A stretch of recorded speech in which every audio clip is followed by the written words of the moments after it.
പരിസ്ഥിതിക്കും ജനജീവിതത്തിനും ഭീഷണിയാകുന്ന വിഴിഞ്ഞം തുറമുഖ പ്രവൃത്തികൾക്ക് നിയന്ത്രണം വേണമെന്ന ആവശ്യവുമായി ജനാവകാശ സംരക്ഷണ സമിതി പ്രതിഷേധ മാർച്ച് സംഘടിപ്പിച്ചു.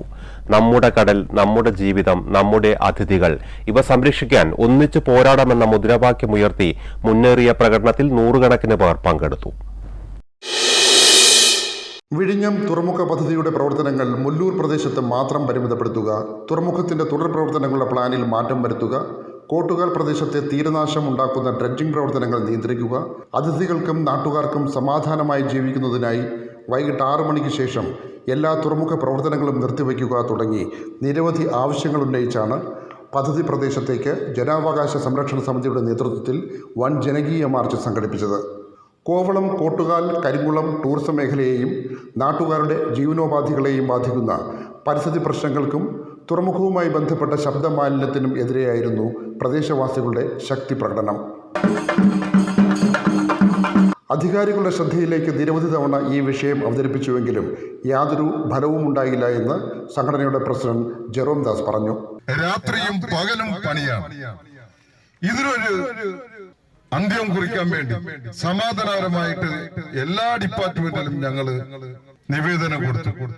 അതിന് ഇതുവരെയും ഒരു മറുപടിയില്ല. വിനോദസഞ്ചാര മേഖലയടക്കം ആയിരക്കണക്കിന് പേരുടെ തൊഴിൽ നഷ്ടപ്പെടുന്ന സാഹചര്യമാണ് നിലവിലുള്ളതെന്ന് സെക്രട്ടറി AK ഹരികുമാർ ആശങ്ക പ്രകടിപ്പിച്ചു. ഈ വിനോദസഞ്ചാര കേന്ദ്രങ്ങൾ നശിപ്പിച്ചാൽ ഉണ്ടാകാൻ പോകുന്ന ആപത്ത് ഒന്ന്, ഈ ആയിരക്കണക്കിന് വരുന്ന സഹോദരിമാരുടെ തൊഴിലുകൾ ഇല്ലാതാവും. ഈ കേന്ദ്രങ്ങൾ ആശ്രയിച്ച് ജീവിക്കുന്ന ആയിരക്കണക്കിന് മറ്റ് ഇതര വിഭാഗം തൊഴിലാളികളുണ്ട്. ടാക്സി തൊഴിലാളികളുണ്ട്, ഓട്ടോറിക്ഷ തൊഴിലാളികളുണ്ട്, നിർമ്മാണ തൊഴിലാളികളുണ്ട്, ചെറുകിട കച്ചവടക്കാരുണ്ട്. ഇതാ ഇവിടെ കാശ്മീർ ഷോപ്പ് ചെയ്യുന്ന ആളുകളെല്ലാം ഇവിടെ വന്നിട്ടുണ്ട്. നിങ്ങളത് കണ്ണു തുറന്ന് കാണണം. തുടർന്ന് സംസാരിച്ച ഹോട്ടൽ ആൻഡ് റെസ്റ്റോറന്റ് അസോസിയേഷൻ രക്ഷാധികാരി സുധീഷ് കുമാറും തൊഴിൽ നഷ്ടപ്പെടുന്നതിന്റെ ആശങ്ക പങ്കുവച്ചു. ഇപ്പോൾ തന്നെ ഈ തുറമുഖം സെമി ഓട്ടോമാറ്റിക് എന്നാണ് പറയുന്നത്. ഇനി അങ്ങോട്ട് പോകുമ്പോൾ അത് ഫുള്ളി ഓട്ടോമാറ്റിക് ആവും.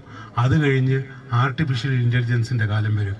തൊഴിലൊന്നും വലുതായിട്ട് ഇവിടെ നമുക്ക് തദ്ദേശീയവാസികൾക്ക് കിട്ടുമെന്ന് എനിക്ക് വലിയ വിശ്വാസമൊന്നുമില്ല. കാശ്മീർ ഷോപ്പുകളുടെ പ്രതിനിധി രാജ, ഓട്ടോ തൊഴിലാളികളുടെ പ്രതിനിധി അഭിലാഷ് എന്നിവർ പ്രകടനത്തെ അഭിസംബോധന ചെയ്തു. വിഴിഞ്ഞം തുറമുഖം യാഥാർത്ഥ്യമാകുന്നതിന് വേണ്ടി ജീവനും ജീവിതവും നൽകിയവരാണ് ഇവിടുത്തെ നാട്ടുകാർ. എന്നാൽ നാൾക്കുനാൾ ചെല്ലുന്തോറും ഈ പദ്ധതി ഇവിടുത്തെ സാധാരണക്കാരായ ജനങ്ങളുടെ ജീവിതത്തിന് ഭീഷണിയായി മാറുന്നു എന്നാണ് ഇവരുടെ ആക്ഷേപം. അധികാരികൾ അടിയന്തരമായി ഈ വിഷയത്തിൽ ഇടപെടണമെന്നും ഈ നാട്ടുകാർ അഭ്യർത്ഥിക്കുന്നു. ക്യാമറാമാൻ പ്രശാന്തിനൊപ്പം VG മിനീഷ് കുമാർ, ജീവൻ ന്യൂസ്, തിരുവനന്തപുരം.